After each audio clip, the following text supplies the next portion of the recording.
All right, we're live. We are back here with the YDL Sports Network Extra Point show with JB Graphics powered by Generational Wealth Management. I'm back, your host, JB Graphics, Jared, whatever you want to go with. I was missed last week, but we're back here for the rest of the season, so I guess we should kick it off with going down some scores. We'll start with District 9. We got a lot of games that I think everything's final, actually. Everything in D9 is final, it looks like, minus the. Let me refresh this.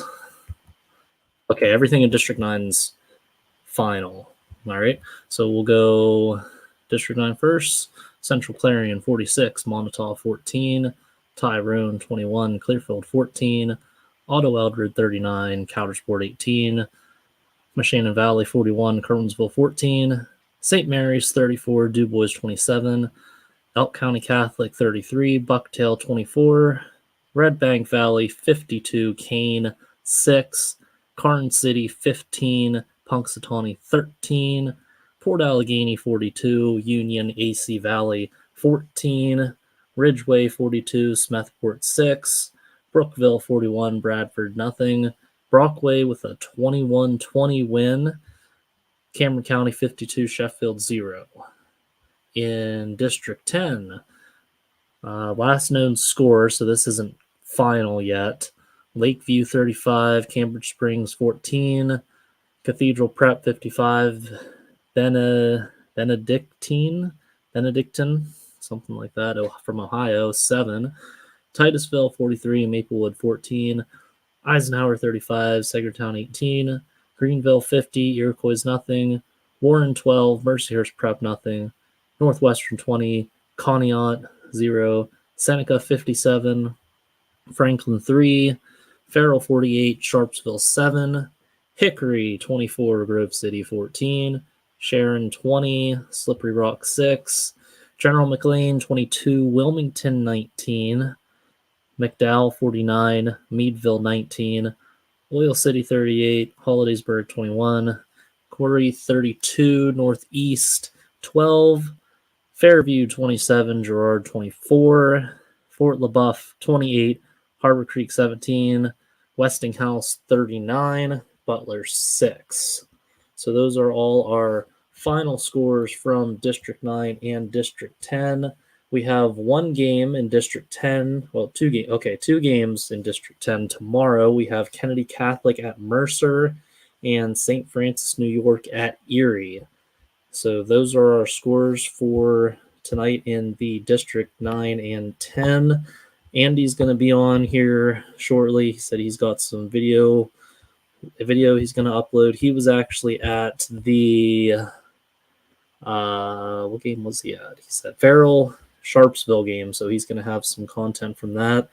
Chris was over at the Brockway Keystone game, and if anyone watched that on the D9and10sports.com page, that was a pretty good game at the end with Brockway squeaking out a 21-20 with a big 2-point conversion stand at the end. So shout out to the Rovers for getting a win there at the end. But I guess before we really move on with the show, I'll play our 3 big sponsors that help bring this show to you. And we'll start with the Generational Wealth Management. Whether retirement is just around the corner or years away, John Bongiovanni, Lucas Slazak, and Adam Jack of Generational Wealth Management in Erie and Bradford are here for you. John, a Forbes-recognized best-in-state wealth advisor, Lucas and Adam provide customized investment advisory solutions and retirement planning services. Generational Wealth Management offers world-class investment services and internationally recognized insurance products from Northwestern Mutual, an industry leader. The Generational Wealth Management team provides a high level of expertise and service to their professional and business clients. Contact the Erie office at 814-651-0838 or the Bradford office at 814-368-4065 or check them out online at gwm.nm.com.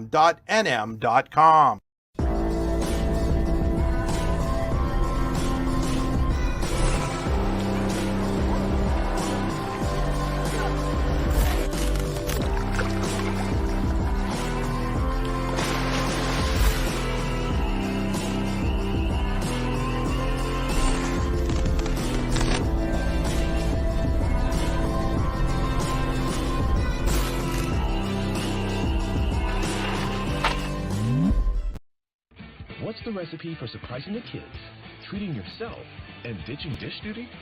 You're looking at it. Order your Pizza Hut faves like original pan, original stuffed crust, and more at pizzahut.com. No one out-pizzas the Hut.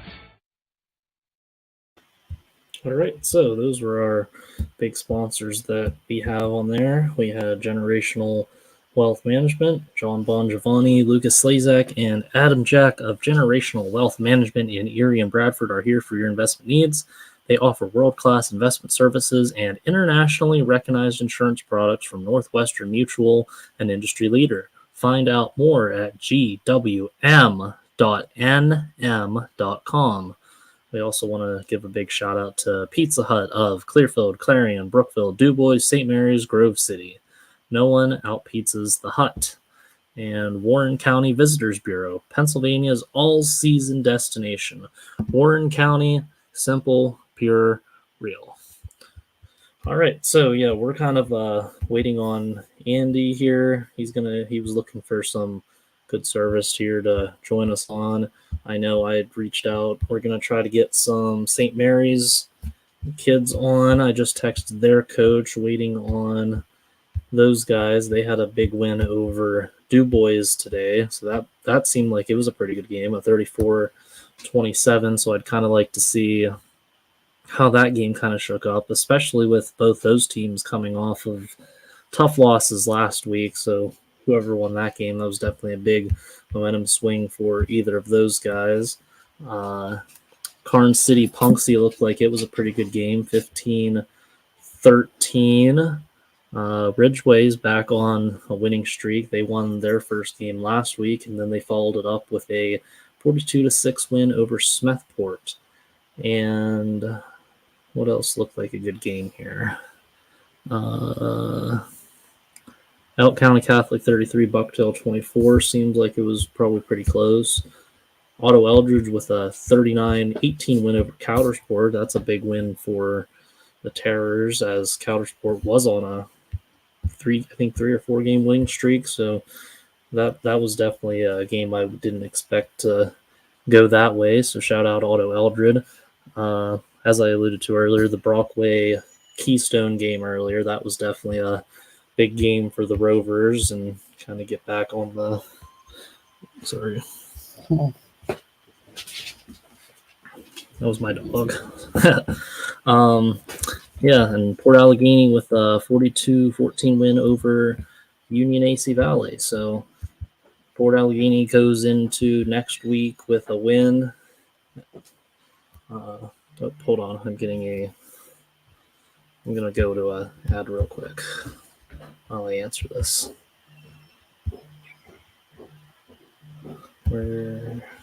Whether retirement is just around the corner or years away, John Bongiovanni, Lucas Slazak, and Adam Jack of Generational Wealth Management in Erie and Bradford are here for you. John, a Forbes-recognized best-in-state wealth advisor, Lucas and Adam provide customized investment advisory solutions and retirement planning services. Generational Wealth Management offers world-class investment services and internationally recognized insurance products from Northwestern Mutual, an industry leader. The Generational Wealth Management team provides a high level of expertise and service to their professional and business clients. Contact the Erie office at 814-651-0838 or the Bradford office at 814-368-4065 or check them out online at gwm.nm.com. All right, so I was just on the phone with Matthew Davis from St. Mary's. I am going to give him a link here, and we will get him on the show. So give me a couple minutes here as I kind of get that figured out as I'm trying to copy links.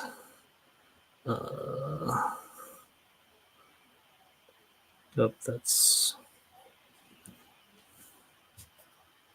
okay. Did I send it?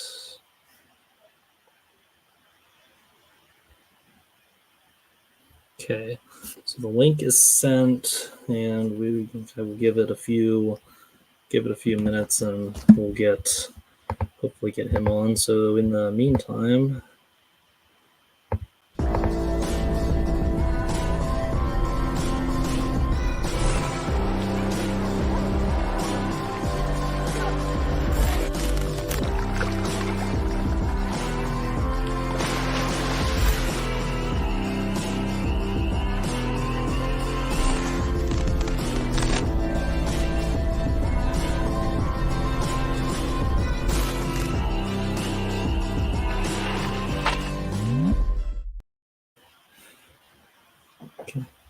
Okay, so it was sent. We're kind of we're waiting here for a minute. Oh, there we go. I think we got him. I think we got him on.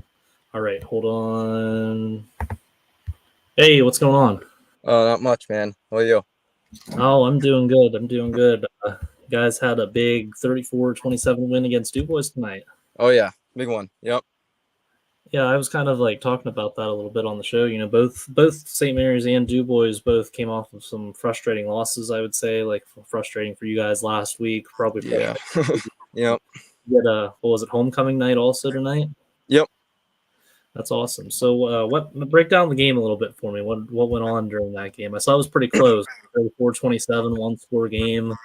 Yeah, I mean, our offense was cooking tonight. I mean, Du Bois played a great game. We shot ourselves in the foot a lot of times, so we need to do better at that. But it was hard fought game. So offense was cooking, running the ball real well. Just throwing the ball real well too. Yeah. Yep. Who were some offensive guys that kind of stood out tonight for you Carter guys? Chadsey, receiver, he caught 2 touchdowns. Our quarterback threw 3 touchdowns, and I ran for a touchdown. There you go. So Yep. he didn't get the over tonight. Kind of just stayed No, he you got stayed at the the mid. neutral. Yeah, I got the Yeah. mid. Yeah, so yeah, mid, but yeah, I tried to do now that there's a bunch of stats online and stuff with over unders I've been doing. I've actually been trying to do them more strategically now, just trying to get what everyone's average is for the season. So the Yeah. first couple weeks it was kind of hard to do that. It was just more like guessing or whatever. But now that we have obviously 7 weeks in already, that I can start doing some of that. But how's it? How do you guys feel confidence wise now? You kind of rebounded from last week. We're going into like the final stretch of the regular season. So like, where are you guys at like mentally wise? This is a big confidence builder. I mean, I won't say we lost our full confidence last week, but we have a lot of injuries. We were playing guys places we haven't. Guy was playing safety. I played linebacker all year, but it's big. Going in, we have Bradford, and then we have Clarion, big one last game, regular season. So going in, want to win that 3A championship. So Yeah, that'll be a big test with the Central Clarion game. I think. oh yeah, I for think sure. I think that'll definitely help you guys out at least going into the 3A championship game. At least getting like a real tough test with those guys going Yeah. into Yeah. that week. So that'll be pretty good. Defensive wise too, obviously you held them to 27 points and held them on at the end. But talk about your defense a little bit tonight. We were getting great pass rush on their quarterback. The quarterback's a quick guy. He was scrambling around all over the place. Had some great defensive back play, and they got I think flea flicker. They got some screens on us, so that was some of their big plays. But Mm-hmm. I would say defense was pretty solid. I mean, 27 isn't a ton, but we would like to give up less. Mm-hmm. Yeah, for sure. But yeah, this was probably one of the big games that was definitely circled on my games to watch this week across District 9. But like, what was your coach's message after the game after a win like this? Big smile on his face. He said, big win. I mean, we had some of our top guys hurting, didn't practice all week. They come in, knee braces on and everything. So, yep, you just got to pull through. It's a difference maker from what we did last week. We didn't pull through at the end when we had conflict happen. Yeah. Mm-hmm. Yeah. So what are some little things that we could work on? You guys could work on going to next week, so we're not having these issues that you had this week. Ball security. I mean, we have several guys on our team, including me. It's got to keep that ball high and tight, and we could work on not giving up dumb trick plays on defense. Overall, I mean, the way the offense looked tonight, I mean, it was good. It was good. But we just need to make smarter decisions, not try to do everything and take one play at a time. Yeah. Yeah, and what was the vibe and atmosphere like knowing that you just won on homecoming night, which I know is a really big thing for a lot of schools, from past experience knowing that. So the seniors were real happy for sure. Going in, we got homecoming tomorrow, so All right. it's gonna be fun. Yep. Well, definitely have fun with that, and congratulations on your big win against Du Bois. And hopefully I'll see you guys in the future at some point, whether it's on the show or if I can make it out to the championship game. That I would hope it's on. I hope for me personally, I hope it's on a Saturday so I can go to it. But I'd love to see you guys. love to see you guys. I mean, I've been to the last 2 of your championship games, so I guess maybe third time's the charm for you guys. We hope. Yeah. Definitely. Well, yeah, like I said, thanks for coming on the Generational Wealth Management Extra Points post-game show, and good luck the last 2 weeks of your Yep. Good luck the rest of the season. Thank you. Sir. All right, so that was Matt Davis from St. Mary's with a 34-27 win over Du Bois, and yeah, we'll keep working on getting some players. I'm still kind of working on waiting for Andy to pop up. Until then, we'll take a miniature break, go down the scores again, because I'm sure we've gone 15 minutes without a score update.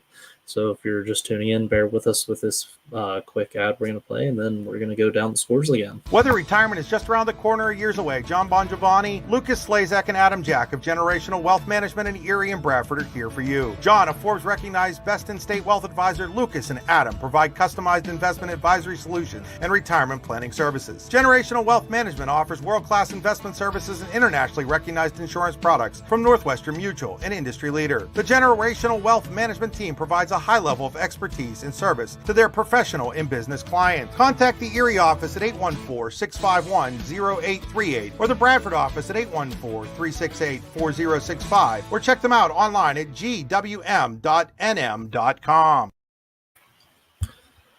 All right, so that was our big main sponsor that helps bring you the YDL Network Extra Point Show with JV Graphics, Generational Wealth Management.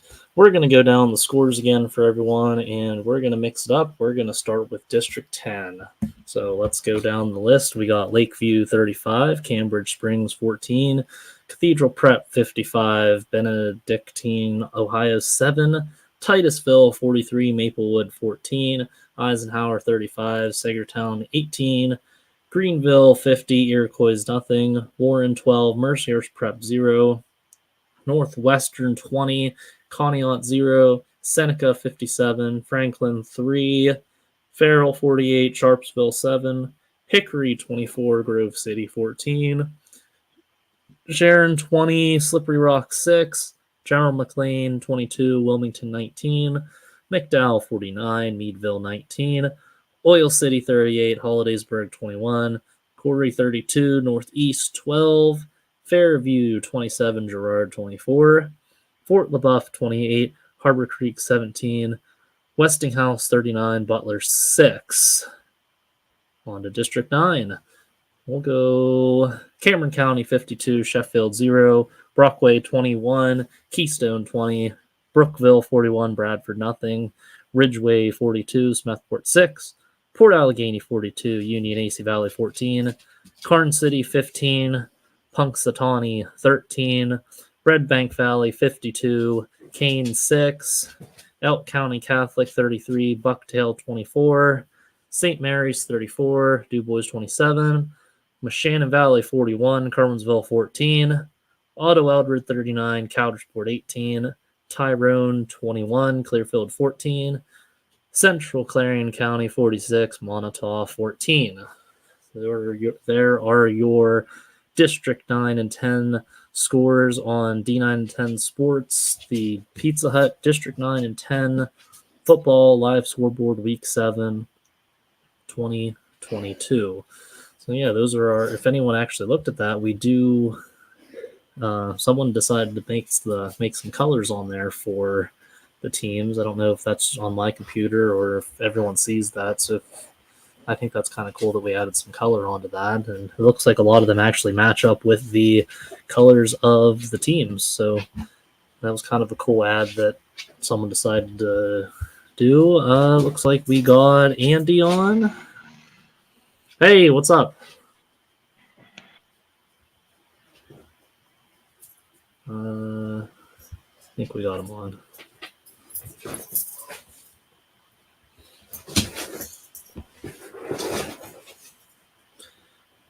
He's kind of frozen.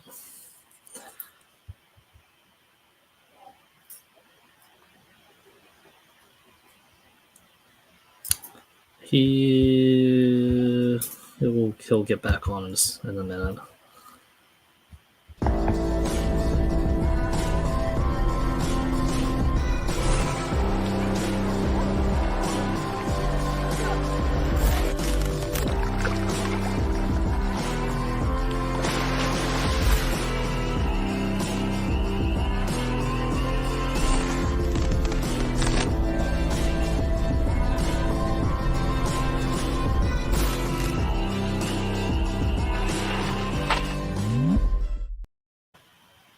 Andrew, you back? Yeah. I think he's still kind of out of it. Nope, there he is. There I am. Can you hear me? Yes, we got you now. All right. All right, I'm gonna add Mark Morelli to the stream if you're good. Yep. Okay. Mark, can you hear us? I can hear you, but you're breaking up a little bit, but I'll do the best I can. Mark, it's Andy here. How you doing? You're coming in, but you're breaking up yet.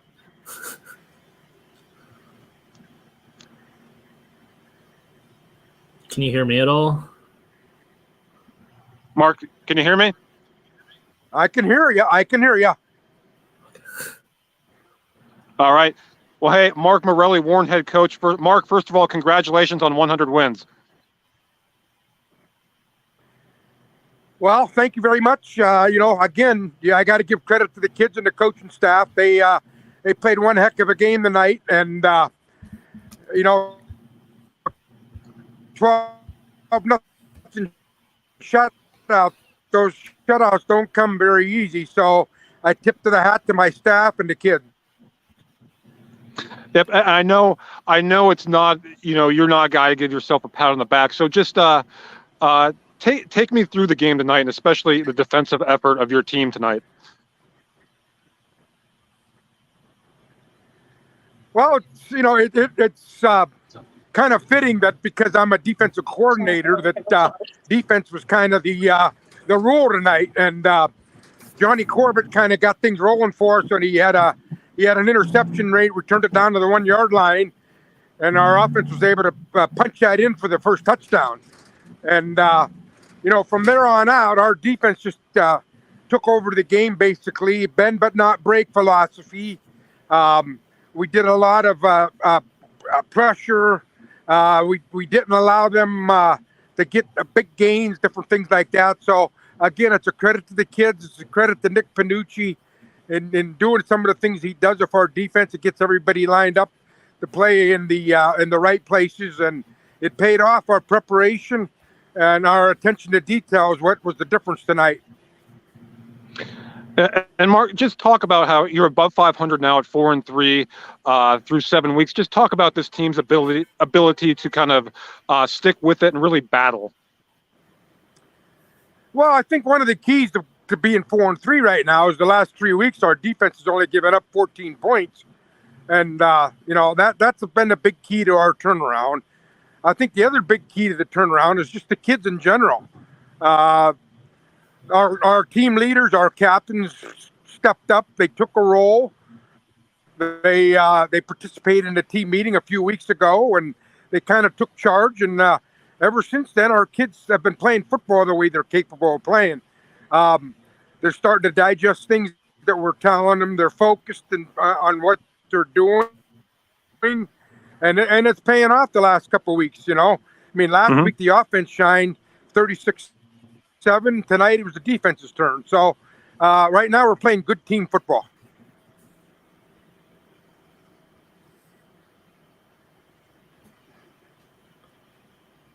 I think we lost Andy. He's frozen right now.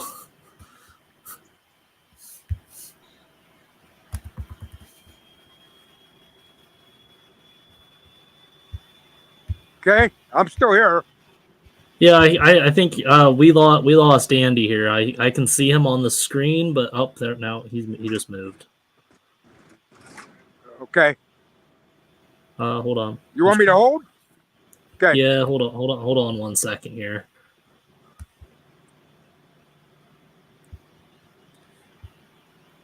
It's not a good post-game show without technical difficulties, right? The wonderful world of technology. Yeah. So tech savvy that we have issues with it sometimes.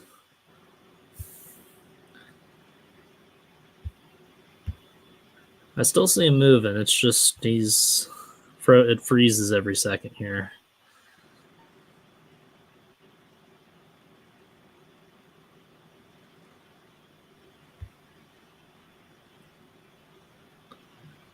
Sorry about that, guys. Can you hear me? Yes. Yep, I can hear you. All right. And Mark, I do want to turn the attention to you just a little bit for a minute. You've been coaching a long time. Just take me through each of your stops in your coaching journey, and what's been unique about each one, especially here at Warren, where you're able to pick up your 100th win.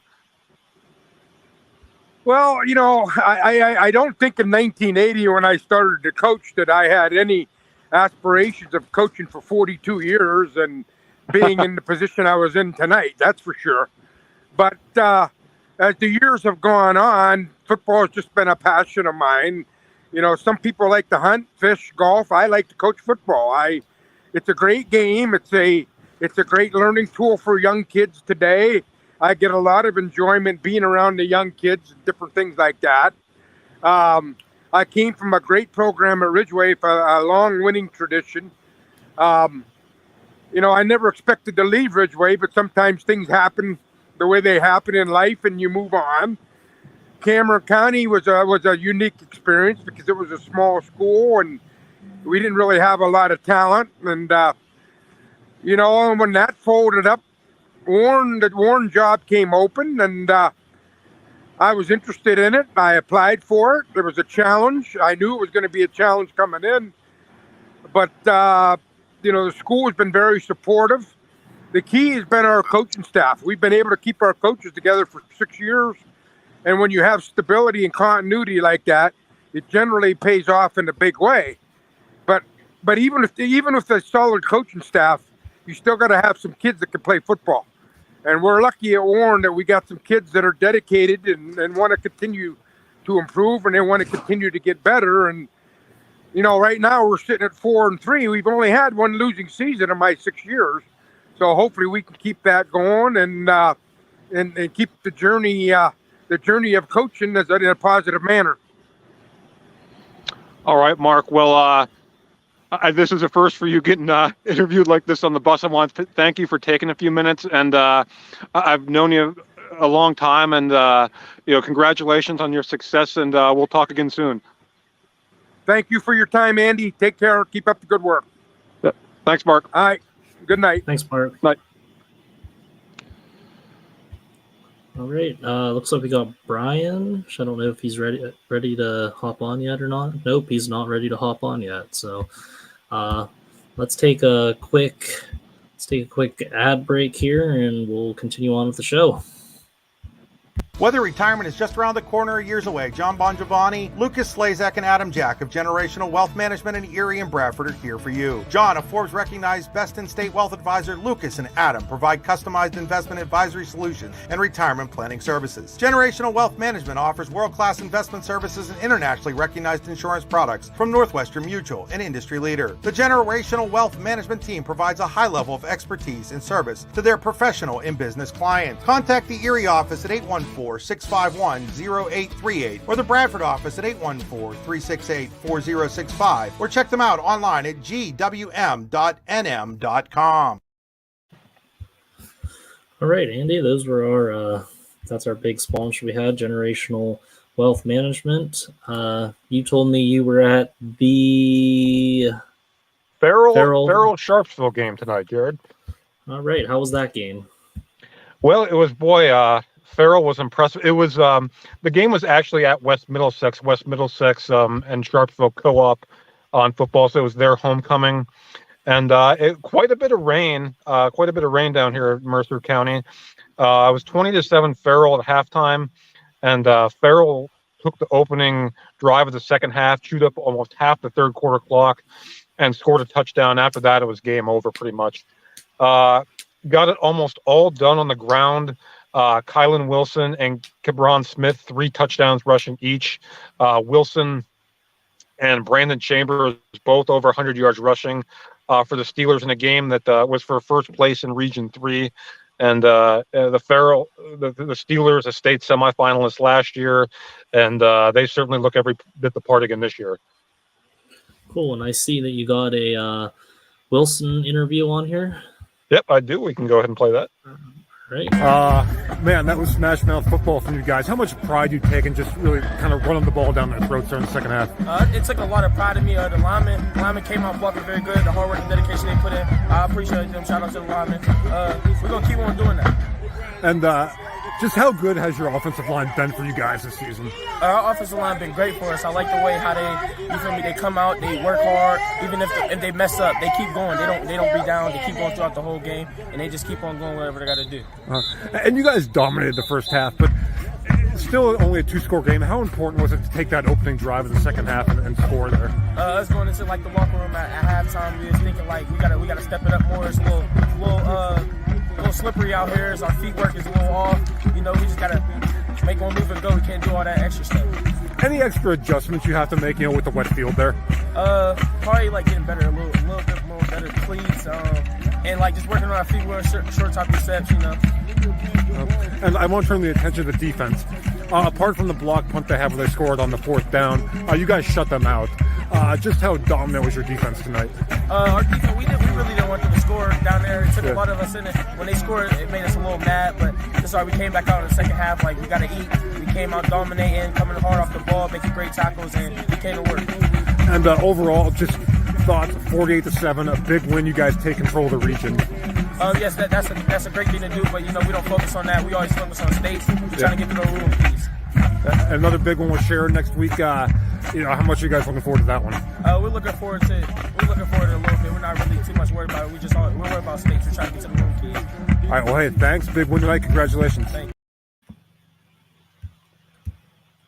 you. All right. That was a pretty good interview by them. Oh, we got Brian on now. Hey guys, how we doing? All right, what's going on, buddy? Oh, not much. Just caught that Clon Wilson interview. I love the honesty. Hey, we're not worried about region titles. This is a team focused on going to the state championships. You got to love that honesty and that their drive and motivation down in Farrell. Yeah, and again, it was just another impressive performance by the Steelers in the game. Really, that they were only up 20-7 at halftime, but the total yardage was 126-7. Half that Sharpsville got a blocked punt and got the ball at the Farrell 5 and scored on 4th and goal. And Farrell just came out in the second half and played. I think they only attempted 7 passes the whole game. It was a wet, slick field there at West Middlesex, a lot of rain. They really just played smash mouth football in the second half. That offensive line is big, it's physical, and between Wilson and Chambers and Smith, they really did great work in the run game tonight. And just the Farrell machine keeps rolling.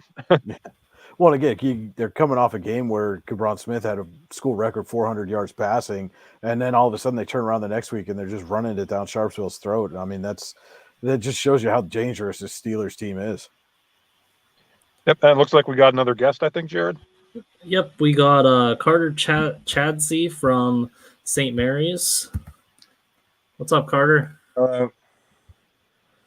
How you doing tonight? I'm great. How are you? Oh, I'm doing pretty good.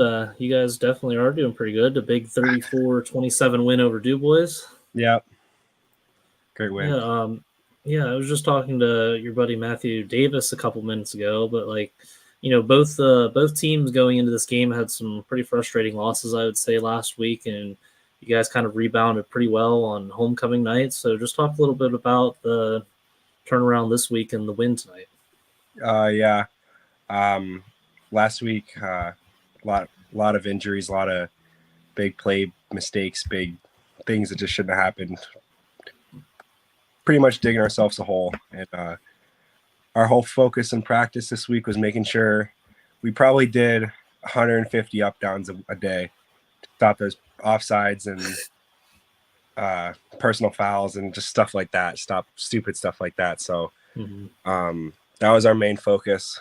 And it showed, I guess, a lot tonight. We didn't have any offsides. We only had one personal foul, and it was just nothing major. And I don't know, a lot of team unity showed a lot tonight because the culture was a lot better than it normally is, which has been. Sorry, my phone is doing something there. Oh, you're good. But yeah, mainly the team culture. Yeah, that's good. I heard he said Matthew said that the offense was kind of clicking on everywhere on both. Like, so just talk a little about the offense tonight. We played. That's probably the best offense we've played all year. We worked really well together. Had some really, really good lineman blocks. Some of them just coming out and slamming kids out on the perimeter, which is awesome. Charlie, our quarterback, was very on today. Was not missing throws. Was hitting us in the open field, and we just were playing really well. They couldn't bring us down. They couldn't tackle us, I guess, per se. And I don't know. We just had everything clicking. Really good play calling. Everything was flowing in the right way. Yeah, that's good. And now that you guys kind of got that experience of that tough loss last week and then bouncing back this week. So, like, what's that say about your team and your ability to overcome stuff like that moving forward? Yeah. Huge win this week for us coming in because we really, really wanted to win this game. It was really important for us. And just the fact that, like I said, our team unity was ultra important and ultra impactful today. It's a really good sign that going forward, we're going to be a force to be reckoned with. We got everything flowing in the right way, I think. Yeah, now's definitely a good time since we only have 2 more weeks left in the regular season, and then it's playoff football season coming up. Yeah. But well, I guess the last question, Andy or Brian, do you have anything for Carter? Nope, I think you covered everything pretty well. All right. Well, I guess last thing, are you going to the homecoming thing tomorrow that Matthew was talking about? Yeah. Of course. All right. Well, enjoy that. Enjoy the win tonight, and good luck the rest of the season, Carter. Thank you very much. Thanks for having me on. Yep. All right. I guess we also have we have one more person on deck. We got Ashton Rex from Central Clarion. What's going on? Nothing much. How are you? I'm doing pretty good. Glad I was able to get you on here. I think your coach said he recommended you for tonight. I guess you guys had a pretty good game tonight. Yeah. Yeah. What was it? Yeah, Montauk's 46-14 win over Montauk. Just talk about the game a little bit tonight.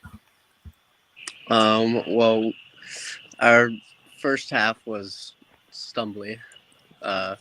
We only had 13 points in the first half just due to throwing wasn't there at some points and receivers weren't catching the ball completely. And then our second half, we showed up, I guess. Yeah, that's good. That's good. Your coach did say that you set a program record in single season receiving yards tonight. Yeah. So congrats on that tonight. I guess you had 4 touchdowns, 2 receiving, a kick return, and a pick 6. So I guess you were kind of like all over the place on all aspects of the game tonight. Yeah. But another win. You guys are 7-0 now. Like, just talk about the season a little bit now that you guys have gotten this far in this part of the season. Our coaches are a big part of our reason to, as we're doing so good. Our defensive coordinator is very good. making sure we are in the right spots and playing the best defense that we can. And our offensive coordinator, basically our head coach, is looks at their defense pretty well to know what routes are going to be open and what's going to be available. Yeah, I guess the moving down the stretch, you guys kind of got a tough little stretch coming up. It looks like you got Dubois, St. Mary's, and Red Bank Valley to finish off the season. You guys are 7-0 now, so like what's kind of the team morale and stuff moving forward with kind of a bit of a tougher way to end the season? I think we'll finish off the season pretty well. Hopefully 10-0, should be 10-0. Our team has an unbelievable amount of confidence going forward. We just need to focus on one game at a time and make sure we're doing what we can on both sides of the ball. Well, that's definitely a good way to look at it. And I guess thanks for joining the YDL Generational Wealth Management Extra Points postgame show with us. I'm glad we got to get you guys on tonight. Of course, thank you. Yep, have a good night. You too. All right, that was Ashton Rex from Central Clarion, then the 7-0 Wildcats, only one of the two remaining undefeated teams in District 9. Yep, and Brian, speaking of that, you were at a game and you saw what is now the only remaining unbeaten team in District 10 in Eisenhower after Sharpsville and Meadville go down tonight. What'd you see from the Knights tonight? A little bit of a different offensive look for Eisenhower tonight. Sean Pascuzzi, season high pass attempts, 21 for Eisenhower. So they got away from that punishing ground game that they've been using for most of the season, and really took to the air and were highly effective. I mean, Pascuzzi was 14 of his first 15 pass attempts, finished 16 of 21 overall, 245 yards and a couple of touchdowns. So definitely, the Knights showed today that if they do have to turn to that passing game, they are more than capable of getting it done through the air. Again, it was a 35-18 final. One of those things looked like Eisenhower was kind of, well on its way to a, lopsided win. And then all of a sudden, they get that big 33-yard run from Tucker Lundell. And then on the ensuing kickoff, Henry Schaefer busts one for 85 yards. And all of a sudden, Sagertown's right back in it, big momentum shift. But again, it was one of those things that it kept Sagertown in the game, but it never really felt like from that point on that the outcome itself was in jeopardy. Mm-hmm. Were you going to say something, Andy? Oh no, that passing dynamic really adds another wrinkle for that offense going forward and for other teams to prepare for. Yeah, and Pascuzzi was really able to spread the ball around today too. He had 3 receivers over 50 yards receiving in this game. Wyatt Lookathouse had 60, Benji Bauer 63, Keegan Ekstrom 53. Chris Bunk also had another big game and has really emerged for Eisenhower over the last 3 or 4 weeks as a big weapon in that passing game. And that's going to be huge for them going forward. Andy, you talk about they're the lone remaining unbeaten, and they've got a massive test coming up next week. Region 2 title on the line when they go to Northwestern. Not only do you have just the aspect of you're undefeated, you've got a region title on the line, you got to go to one of the tougher places in District 10 to go win a ball game in Northwestern. But then it's also a Saturday night game. And, so you got to take into account, how does that change your preparation, your rhythm for the week? And, you've got that basically a whole extra 24 hours. You've got to try to prepare for this game, and for Northwestern too. How much does it throw their rhythm and schedule out of sync? And the big key in that game may be who's able to kind of shake that off and get something going early. Sure. As we look across some of the scores, just looking at District 10, McDowell bounced back, again handing Meadville their first loss, 49-19. Artis Simmons, big game on the ground for the Trojans. Just looking, nothing else really surprised me. General McLean Wilmington ended up being as advertised, a good game, 22-19 GM. And you talked about Northwestern. They were a 20-0 winner over Connia tonight. Sharon over Slippery Rock, 20-6. Just looking, just a couple of things. That was a little surprising, I think, Andy, just in that it was a 2-score game between Sharon and Slippery Rock. I thought that game might be, a little closer, maybe a touchdown or just a couple point difference. But Tigers having a big bounce back here. Yeah, but they're explosive, and they when they're firing on all cylinders, they're a dangerous team. And I think they're a real contender in a wide open 3A race there. And again, in my game, Farrell just really cementing themselves as I think we kind of knew they were the team to beat going in 2A, but through 7 weeks and what they did tonight, there's no doubt. Yeah, absolutely, no question. The Steelers are on a roll, and I don't see that roll ending anytime soon. That to include any time in the postseason soon, I would imagine. A big win too, I think, for Hickory over Grove City too. I mean, keeps the Hornets kind of right in the thick of things.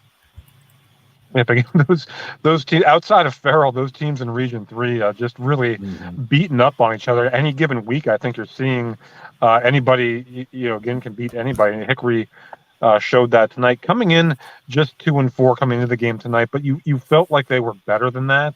And Coach Bill Dungy's crew there again. That's a real nice win over a Grove City team that had kind of been rolling. So interesting. Like I said, that 3A race, those 3A playoffs in District 10 are going to be a lot of fun. Oh yeah, absolutely. And you and I were talking about this even earlier today. That's just so wide open in that 3A race for the District 10 title. I mean, there's just really any number or any of those teams could come out of that 3A and come away with a district championship. Well, guys, Jared, I think I'm gonna let you guys take it from here. I'm my phone's just about out of juice. I'm here in Hermitage, going to be getting the long track back.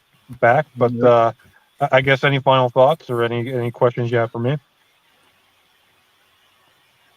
Well, I'm pretty good. I have a safe trip back, and thanks for hopping on with us. All right, thanks, guys. We'll talk soon. Thanks, Andy. All right, see you, Andy. All right. If we want to, I guess we have the Brockway interview we can throw on. Yeah, let's take a quick commercial break first, and then we can come back and kind of shift our focus. So back over to District 9 here for a minute. All right. Whether retirement is just around the corner or years away, John Bongiovanni, Lucas Slazak, and Adam Jack of Generational Wealth Management in Erie and Bradford are here for you. John, a Forbes-recognized best-in-state wealth advisor, Lucas and Adam provide customized investment advisory solutions and retirement planning services. Generational Wealth Management offers world-class investment services and internationally recognized insurance products from Northwestern Mutual, an industry leader. The Generational Wealth Management team provides a high level of expertise and service to their professional and business clients. Contact the Erie office at 814-651-0838 or the Bradford office at 814-368-4065 or check them out online at gwm.nm.com.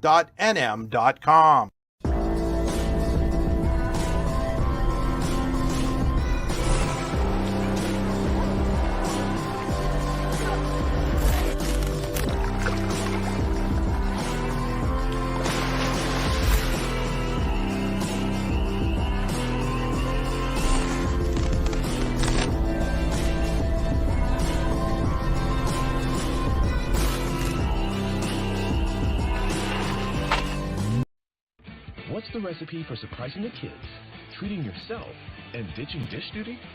You're looking at it. Order your Pizza Hut faves like original pan, original stuffed crust, and more at pizzahut.com. No one out-pizzas the Hut. All right, those are our big sponsors: Generational Wealth Management, Warren County Visitors Bureau, and Pizza Huts. Yeah, definitely want to say a big thank you to all of our sponsors for helping us bring you this Extra Point post game show. Yeah, so yes, Chris is. I don't know if Chris is going to hop on, but Chris was at a pretty good Brockway Keystone game, and that was another game that I kind of was looking at on the D9 schedule this week. I mean, that's definitely going to be a big game moving forward with the seedings in 1A, and I did get to catch the end of that game. Keystone scored a late touchdown with like a minute and 20 left, and they opted to go for two, and obviously did not convert that 2-point conversion with Brockway getting the win there. But what's your thoughts on that game? Oh, I mean that's a big win for the Rovers. Like you said, Jared is probably going to go a long way with the committee as far as determining seeding for that 1A playoff bracket when the time comes. Any kind of win that you can get over one of those other 1A teams is going to be a big one. Yeah, and I think Keystone was kind of in that. They were kind of in that predicament too, where you got a sophomore quarterback in for them, and your coach makes that decision to go for two. Like, what's your kind of thoughts, just as a football fan, on situations like that? Because I'm a Ravens fan, so I'm well aware of the issues of going for two and not succeeding. But as a coach, as a previous coach, also I can see both sides of that. But like, what would you have done if you were, let's say, a Keystone's coach? And that's tough. You said you're a Ravens fan, and not many teams have the luxury of having a Justin Tucker back there that they can line up and know is going to be pretty automatic, and especially at the high school level. That's just. And I saw that even in my game tonight. Eisenhower's kicker was 5 for 5 in extra points, and Sagertown's kicker was well short on the first extra point attempt, and they didn't try another one the rest of the game. Now, part of that was situational; they were down by 3 or 4 scores at that point. But again, it's one of those things that if you don't have a kicker that or have well beyond reasonable doubt that they're going to put that ball through the uprights, especially in that kind of situation. It's tough, and especially if your offense has been rolling, or just finished off a big drive, you may want to try to take advantage of that. And Keystone being on the road too, I think you look at that and say, hey, our offense is really got a lot of momentum right now. Now's the time. Maybe we'd be a little aggressive and just go for the win here instead of taking a chance on an overtime. Mm-hmm. Yeah, that's kind of like my philosophy with that. If you do have, I didn't get to see I literally just tuned in right as it was 21-20 and they were like drawing up the play for the 2-point conversion. But I've always been a fan too. Like, obviously, if you don't have a true like kicker you can trust to get that 1 point to tie it for you, because we've seen a lot of games, whether it's high school, college, NFL, where extra point away from tying it and the kicker even misses it. So I can definitely see that where, as a coach's standpoint, I think if you believe in your kids enough to go for two, I think the kids will, it's either they'll feed off of that and get that 2 points for the win, but then it's going to hurt a lot more losing it. And I'm sure that's probably going to be a rough trip back for the Keystone Panthers tonight. Yeah. Yeah. And that's, and it's one of those things that Coach Smith just not, I mean, if you get it, you're a genius. If you miss it, then everybody's second guessing you for the next week. Oh, why did you just kick it and tie it up, try to get the ball back, whatever. It's just one of those things that no matter what, if it doesn't work, everybody's gonna say you made the wrong call. You should have gone, should have kicked it, or if you kick it and it go, you miss, you should have gone for two in the win. And it's just one of those tough situations that as a coach, you just gotta have confidence in your kids, whichever way you want to go, and say, hey, look, this is what we felt was best for our team, and that's what we did. And, credit. And again, we're talking, all of this on the Keystone end, but credit to the Brockway defense, stepped up, made a play when they had to, and, ended up preserving a win. Yeah, I think they actually got if I remember right on the broadcast, I'm pretty sure they got a sack on that 2-point play. So that was definitely a big step up for the Brockway defense, knowing like, oh shoot, we're in deep, like this is like the game right here. Like we lose this, or if they get this 2-point conversion, we could be done for the night. So that definitely was a big step up for Brockway. It was had a tough couple weeks prior to this. I know they lost that game to Port Allegheny, and now they're kind of got back on their wagon and got another win. But we do have an interview. Looks like some of the Brockway kids, so we'll play that for us, everyone. Here with Tanner Gualino, Braden Fox, and Jendi Quajo. Quajo? Yep. Quajo. There we go. Sorry about that, Jendi. Guys, 21-20. You lost one of these against Du Bois. How much did the experience in that one help you tonight? That was a tough loss against Du Bois. It really was. We kind of used that to drive us to, this game and just fuel us to be better. You give up the 91-yard touchdown run. Now you've got to play defense, on the 2-point conversion. They call timeout. What's being talked about during the timeout? What all possible plays that they can run. They can do so many things with all their athletes that they have. They're such a good team. But we're able to cover it. Talk about the play by Grennison there, getting into the backfield, getting the sack there. What did you see from your positions? I took. Go ahead, Jim. My bad. But, we were just, those are big time plays that always need to be made by our D-line. We stress that to our D-lineman that was that play. Whenever there's always that one play in a game that defines the whole game itself. And that was that play, and we did what was supposed to be done, and that won us the game. They scored to go up 21-14. You guys get the big kickoff return. As the quarterback, Braden, how excited are you now that you're not in the back of your end zone like you were for most of that fourth quarter to begin with? That's really important to us. I give props to Matt Pine. He's really helped us all year on either his punt returns, kick returns. But that whole fourth quarter, we were pretty much within the 20-yard line of the other end zone. So to be up at the 50-yard line gives us a good chance, get first down, get another touchdown. Really good for us. Talk about the decision to give the ball to Jendi on the handoff from the 10-yard line. You guys have been passing a lot from that point. Was that a call that came from Coach Verichetti? Was that something you guys talked about? What was the thought process there? If he wants the ball, we're going to give it to him. We trust him enough. Jendi, what did you see on that play? I felt like the whole game they were just trying to shut down the run. Last game I went off and I tried to stay humble, but I feel like they were expecting something like that again, so they focused a lot on stopping the run, which for most they did, but eventually there was just, you can't keep going and stopping the runs. Eventually we got something through, and that's exactly what we needed. When you're given the second opportunity on the 2-point conversion, is it like, okay, the pass didn't work, we're at the 1 now, it's time for Jendi time, or what was the... It's not only Jendi either, it's our O-line. They're a huge part of this team. Tanner's one of them. They fuel our offense. When you're in a game where 1 minute a call's going your way, the next minute a call's going the other way, how do you guys react on the field? I mean, it's got to, the emotions have got to be high and low. You see them score a touchdown, you see it called back. You think you've thrown the ball away, it turns out that it's an intentional grounding. You think you've lost the third down, now it's a roughing the passer. When you, and I'm not criticizing the officials one way or the other, but I'm just saying in a game where you get those kind of calls that are so big in the momentum that aren't things that are caused by the players, how do you guys manage to maintain an even keel? Those are just things that we as players cannot do anything about it. That's all coaches and refs. All we have to do, we're out there to play the game, and if there's a call that we don't feel it's fair and there's nothing we can do about it, we simply move on. It's always next play mentality and just keep moving on, get another stop. A couple weeks ago, you go up the Port. You don't have the game you guys want. You've come back and played really well since then. What was the message after that game? It was a tough game. It was a Saturday afternoon, It's the environment we weren't used to. Some kids were just really not feeling it, and you could tell that's not how our team usually plays. But after that game, we realized that we needed to step up. We're in the playoff area now, and we need these wins.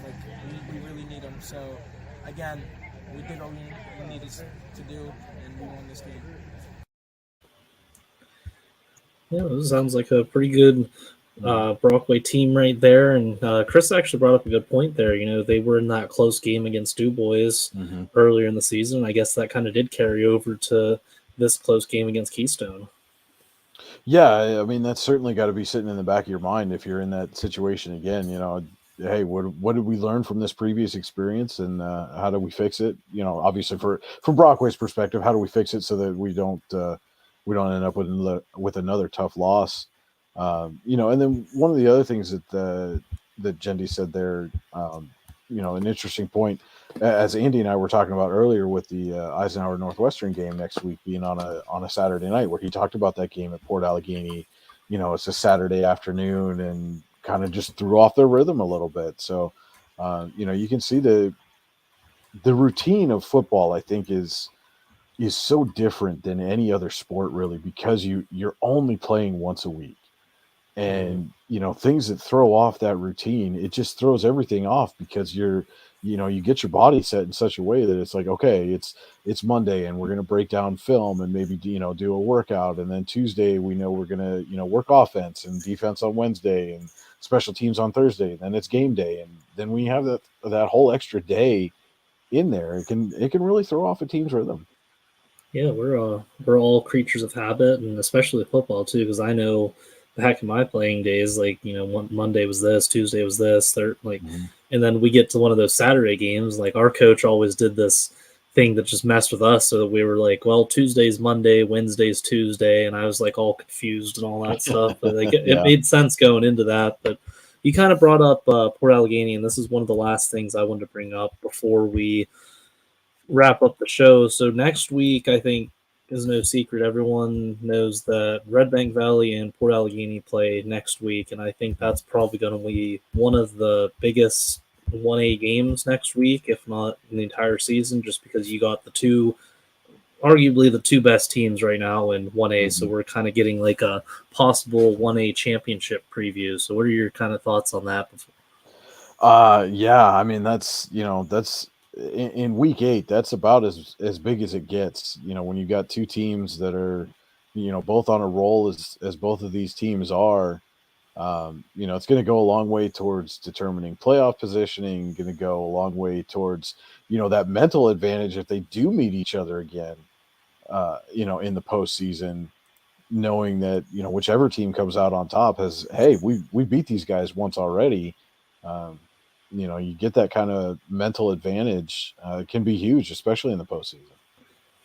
Yeah, I think that game's definitely been on my radar for the last couple weeks now. After I've seen all right, Port's continuing winning. Red Bank's Red Bank, and Red Bank actually has kind of like a tougher end of their season. I know they got Central Clarion coming up, I think week 10, and they got that Port Allegheny game this week. So I guess we're really gonna see how good the Bulldogs are this year. Because if they have a drop one against Port, that might be a watch out for Port in the playoffs. Because if last time the Red Bank lost a game, they came out and went to the state finals after that.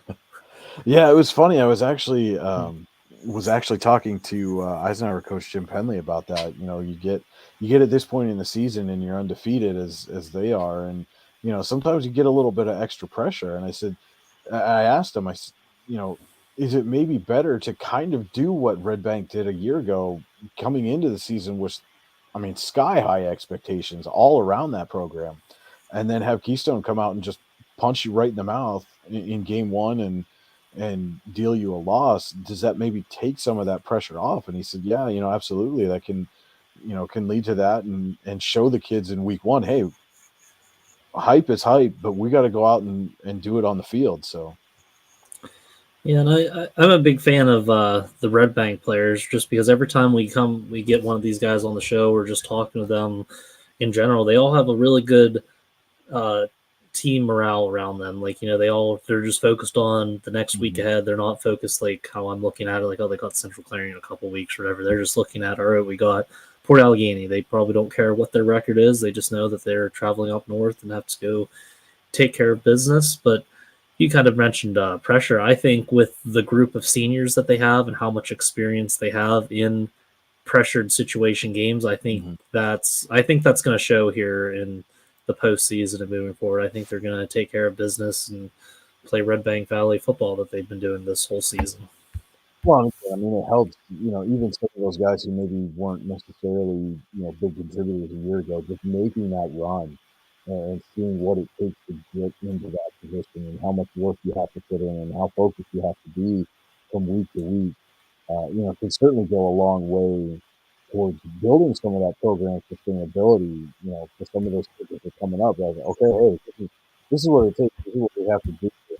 If we want to reach the goals that we want to reach. And, you saw that with, John Wilson's interview where he's talking about, hey, look, we don't care about region championships. We care about going to the state championship. And that's just the mentality you have to have, from a program perspective of, hey, these are our goals and we know what it takes to get there and what we have to do to reach them. And we're not going to let anything stand in our way. Yeah, and I definitely think now that a lot of those Red Bank players have gotten that taste of it last season, I think that's, like I said, I think that's going to pay off for them. But I guess we're an hour and 6 minutes in. I think it's time to wrap it up. I don't think Chris will be joining us, so let's thank our sponsors one more time. We got Generational Wealth Management, Warren County Visitors Bureau, and Pizza Hut of Clearfield, Clarion, Brookville, DuBois, St. Mary's, Grove City. Do you have any final thoughts? And I'll kind of wrap it up with my super quick scoreboard read. No, I mean, we're, for the most part, we got one game tomorrow afternoon, but we are 7 weeks into the season. I think we've really kind of started to shake out, for the most part, in both districts, who the true contenders are going to be as we start looking ahead to the postseason. And just a quick look, next week we mentioned that Red Bank Valley at Port Allegheny game is going to be a big one. Central Clarion County at DuBois, another big one in District 9. Looking over in District 10, just looking down through the schedule, see what we got here. Farrell's at Sharon. The Steelers, again, on a roll, and have another big one in region there. Grove City and Sharpsville could get very interesting, as well as Wilmington and Slippery Rock. And then, of course, Region 2 title essentially on the line. Eisenhower can win it outright at Northwestern next week. So a lot of interesting matchups across both districts, a lot of big playoff implications as well. Yeah, for sure. So I guess we'll be back again. I'll be back again next week, and we'll probably be talking about those games that we just mentioned there. And thanks for hopping on, Brian. I'm gonna play some music for everyone as I wrap this up for everyone. Let's go with Night Driving. Thank you everyone for watching the Generational Wealth Management Extra Point Show with your host, JB Graphics. We're going to go through our scoreboard one last time. In District 9, we had Central Clarion County 46, Montauk 14, Tyrone 21, Clearfield 14, Ottawa 39, Coudersport 18, Mashana Valley 41, Kerwinsville 14, St. Mary's 34, DuBois 27, Elk County Catholic 33, Bucktail 24, Red Bank Valley 52, Kane 6, Karn City 15, Punxsutawney 13, Port Allegheny 42, Union AC Valley 14, Ridgeway 42, Smethport 6, Brookville 41, Bradford nothing, Brockway 21, Keystone 20, Cameron County 52, Sheffield 0. In District 10, Lakeview 35, Cambridge Springs 14, Cathedral Prep 55, Benedictine, Ohio 7, Titusville 43, Maplewood 14, Eisenhower 35, Sagertown 18, Greenville 50, Iroquois 0, Warren 12, Mercier's Prep 0, Northwestern 20, Conneaut 0, Seneca 57, Franklin 3, Farrell 48, Sharpsville 7, Hickory 24, Grove City 14, Sharon 20, Slippery Rock 6, General McLean 22, Wilmington 19, McDowell 49, Meadville 19, Oil City 38, Hollidaysburg 21, Corey 32, Northeast 12, Fairview 27, Girard 24, Fort LaBeouf 28, Harbor Creek 17, Westinghouse 39, Butler 6. Tomorrow's action, we have Kennedy Catholic at Mercer and St. Francis, New York at Erie. That's all for the YDL Sports Network Extra Points show with JB Graphics, powered by Generational Wealth Management. Now you got those scores quick. Now you got to figure out how to say the name of this show with this much speed. Yeah. After all that reading, I kind of Generational Wealth Management Extra Point Show with JB Graphics on the YDL Sports Network. I'm your host, JB Graphics. That's Brian over there. Thanks for tuning in, everyone.